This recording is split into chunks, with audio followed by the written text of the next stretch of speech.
કેન્દ્રીય મંત્રી અને ગુજરાત પ્રદેશ ભાજપ પ્રમુખ સી.આર. પાટીલે બનાસકાંઠાના પાલનપુરના ચડોતરમાં બનેલ નવીન બનાસ કમલમ ભાજપ કાર્યાલયને લોકાર્પણ કરી કાર્યાલયને ખુલ્લું મૂક્યું હતું। તે બાદ કમલમ કાર્યાલયમાં જ વરસાદી પાણી જમીનમાં જ ઉતરે અને પાણીનો સંગ્રહ જાય તે માટે રેઇન વોટર હાર્વેસ્ટિંગનું ખાતમુહૂર્ત કરી સભાને સંબોધન કરી પાણીનું મહત્વ સમજાવી પાણી બચાવવાની અપીલ કરી હતી।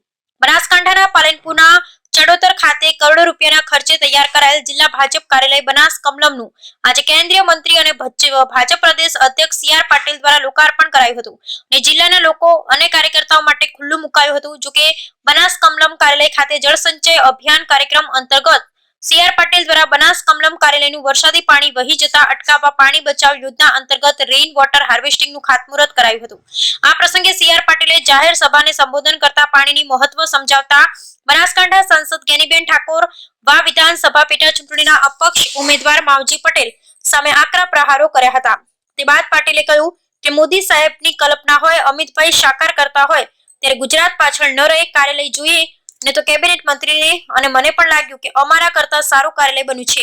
કાર્યકરો માટે ત્યાં ભેગા થવું ત્યારે થાય કે કાર્યાલય મળજો કાર્યાલયનું નિર્માણ સરસ થયું પણ એક દર્દી રહી ગયું એક ડિબેટમાં મને પૂછ્યું કે તમને હાર પસંદ નથી તો મેં કહ્યું મને હાર પણ પહેરવો પસંદ નથી। અમારો જન્મ જીતવા માટે થયો છે। લોકસભામાં ભૂલ થઈ પસ્તાવો થતો હશે પણ સંકલ્પ કરો કે આવી ભૂલ ન થાય બીજી વાર કોઈ એરા ગેરા નથુ ગેરા ન આવી જાય। વિધાનસભામાં એક અપક્ષ ઉમેદવાર બોલ્યા કે પાટીલનો પાવર ઉતારવાનો છે પણ મેં કહ્યું કે આ પાવર પાટીલનો નહીં પણ કાર્યકર્તાનો છે।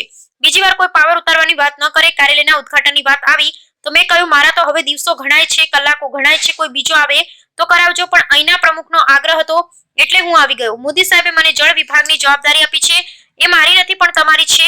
આવનારા સમયમાં બનાસકાંઠામાં એક પણ ગામ કે ખેતર પાણી વગરનું ન રહે તે માટે આપણે સાથે મળી કરવાનું છે। મોદી સાહેબનું જે સપનું છે પાણી માટે વધારેમાં વધારે કામ કરે। દરેક જિલ્લામાં એમને 75 અમૃત તળાવ બનાવ્યા, સરદાર સરોવરની યોજના પૂરી કરી, નદીઓમાં જોડાવાનો પ્રકલ્પ પૂરો કરી, અનેક નદી અને તળાવમાં પાણી નાખ્યું, અલગ અલગ બાર ડિઝાઇન બનાવી, ગામનું પાણી વહેતું અટકાવી ગામની જમીનમાં ઉતરવાનું કામ કર્યું। તેમાં 7 લાખ સ્ટ્રક્ચર બનાવ્યા। વરસાદી પાણી તો જમીનમાં ઉતારો તમને તેમાંથી બધા જ મિનરલ મળશે અને પાણીની તકલીફ નહીં રહે। મીઠું પાણી મળશે। એના ખેડૂતો એના ધારાસભ્યોના નામે લખાવો ને કહો કે અમને સ્ટ્રક્ચર બનાવવામાં મદદ કરો એ પણ કરશો। બનાસકાંઠા લોકોમાં પાણી છે ને વિસ્તારના પાણીદાર બનાવો। હું એ ડિઝાઇન બધા ધારાસભ્યોને મોકલીશ। જો જેસીબી હોય તો અહીં જ ખાડો ખોદી તમને બતાવત। કાર્યાલયનો સદુપયોગ કરજો અને પાણીનો દુરુપયોગ થતા અટકાવો। બનાસકાંઠાના પાલનપુરમાં યોજાયેલ બનાસ કમલમના લોકાર્પણ ભાજપ પ્રદેશ અધ્યક્ષ સી.આર. પાટીલ સાથે ગુજરાત પ્રદેશ સંગઠન મહામંત્રી રત્નાકર રજનીશ પટેલ સહિત મંત્રી બળવંત રાજપૂત સહિત ભાજપના નેતાઓ અને કાર્યકર્તા મોટી સંખ્યામાં ઉપસ્થિત રહ્યા હતા। Bureau report Ramjibhai Raigor.